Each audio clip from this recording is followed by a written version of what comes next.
La Ramblas, triq mimli attività, ikkulurita u ferm infittxija mit-turisti li jżuru l-Belt Spanjola ta' Barcellona.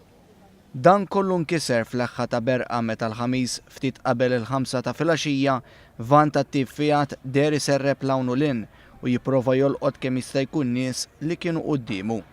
Mal-ewwel ġriet l-aħbar li dan kien attakk terroristiku bil-Prim Ministru Spanjol Mariano Rajoy jgħid li dan kien attakk minn militanti fundamentalisti. Fil-fatt ftit wara, l-Istat Iżlamiku refa' responsabilità ta' dan l-attakk li ħalla 13 persuna mejta u 20 medruba.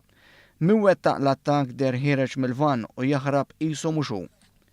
L-investigaturi Spanjoli ġew rapportati jsemmu lil Musa u Kabir li għandu 18 sena bħala l-persuna mfittxija wara dan l-attakk. Qed jingħad li huwa uża d-dokumenti ta' ħuħ li mar għand il-Pulizija wara l-attakk ta' Barcellona u spjega kif ħuħ seraqlu d-dettalji tiegħu biex kera żewġ vannijiet, wieħed maħsub biex jużah waqt l-attakk u ieħor biex jaħrab bih minn fuq il-post.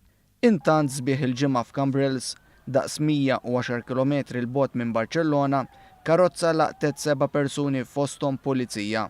Hawnhekk l-attakk ġie neutralizzat minnu fih mill-forzi tas-sigurtà Spanjoli wara li hekk kif l-aggressuri ħarġu mill-karozza dawn inqatlu bi sparaturi.